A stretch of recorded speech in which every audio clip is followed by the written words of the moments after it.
Hi, I'm Christy. Today I want to talk to you about sporting options for your loved one. As promised, this week I want to take a look at various athletic or sporting options for our loved ones. Now, I have to admit, I would not normally consider this. I am not an athlete.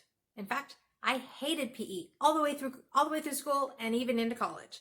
So, my natural default is to avoid all kinds of athletic events, especially team sports.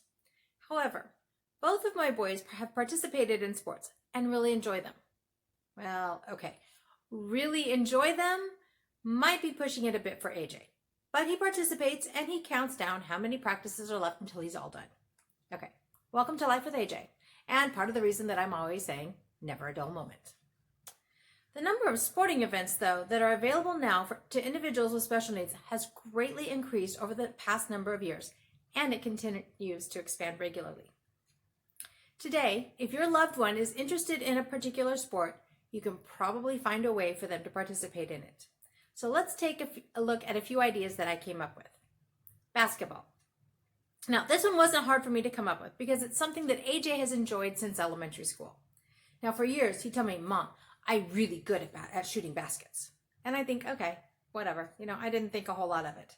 But a few years ago, we started him in basketball with Special Olympics. We'll get to them in a minute. As I watched him practice, I discovered he's really good at making baskets. Now, the rest of the game has taken some time, some effort, but he's getting there. And once again, depending on what's available in your area, you'll probably be able to find some kind of basketball team for your loved one to participate in. Another option would be bowling. Now, bowling leagues abound, and I suspect nearly every bowling alley has some kind of league. This is another great option for individuals with special needs. It's relatively easy to learn the basics, and it's fun to participate in, even if you're not very good. I speak from personal experience on that one. Now, martial arts. The options here are as varied as the field itself. Depending on the opportunities in your area and the ability level of your loved one, this could be a great option for staying physically fit while also building confidence and social skills. We all participated in Taekwondo at a studio in our area that works with the American Taekwondo Association. The studio we attended provided extra support that AJ needed. And while he didn't always enjoy it, we were able to keep him in long enough for him to get his black belt. I don't think he'll ever take another class again, but he knows he has his black belt and he's rather proud of it, as he should be. Gymnastics. This is another sport that's likely to be available in your area. It too has a fairly low entry threshold and is fun to participate in. The things you learn to start off with are fun and relatively simple. Now remember, this is the self-proclaimed anti-athlete telling you these things, so you know it's not hard to participate in a basic class. Golf. Now honestly, this isn't one that first comes to mind when I think of sports, but I think it's a great option, or at least a viable option for many individuals. I'm fairly certain your area has at least one golf course. And with that golf course, I'm pretty sure that there's at least one instructor there who offers lessons or classes. If this is something your loved one is interested in, I'd say try it. Personally, I'm more of a mini golfer myself. I know, it's not really golf, and I'd have to agree. But it's another activity that is fun, easy to succeed at, and has a low entry threshold. AJ and I both enjoy a game of mini golf occasionally. And it too is nearly guaranteed to be somewhere in your neighborhood. The final area I want to look at is a personal trainer. Now, this one is likely to be a bit more expensive than some of the other options, but it's also one that offers the most flexibility and adaptability. The trainer is able to create options that are tailored specifically for your loved one and can probably make it fun in the process. They can also help address specific issues or concerns you have for your loved one. Sounds like a double win to me. Now, there are organizations who focus specifically on individuals with special needs. The biggest one that comes to mind is Special Olympics.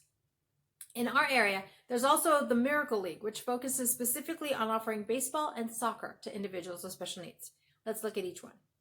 Special Olympics is a worldwide organization that caters specifically to individuals with special needs.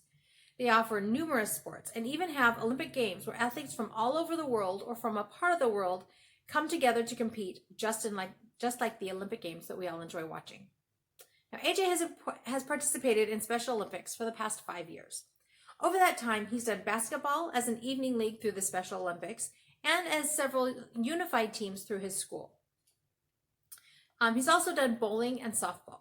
Now, we're discovering that he prefers smaller groups, which for us tend to lead towards the unified teams that bring typical individuals together with those with special needs, because they have fewer people and are less sensory overload. But he generally enjoys them and they keep him moving. The Miracle League in our area offers baseball every spring for individuals with special needs. And when I looked at their website, they also offer soccer. They have their own stadium or field that they play at, and I believe they pair up each individual with special needs with a typical peer. However, I can't speak from personal experience. Right about the time we started considering having AJ try a season, he decided he didn't like baseball anymore, and he refused to take part. So, I know several families who can't say enough good things about the program, but I also know there's one family who tried it and said it wasn't the right fit for their loved one. So, you do have to look at what is the right fit for your family. I'll end this week by saying, if your loved one is interested in a specific sport, look around, see if you can find a program that is willing to have them participate. Unless you're in an area that doesn't have many options, I suspect you'll be able to find something to at least try. Sports are a great option because of the physical health they promote. To me, anything that keeps our loved ones moving and active is a good thing. Finding something that they enjoy and want to participate in means they're more likely to stick with it for longer, maybe even for a lifetime. So my question for you this week is this: what kind of sport activity does your loved one prefer? Have you found a great fit? I'd love to hear about it.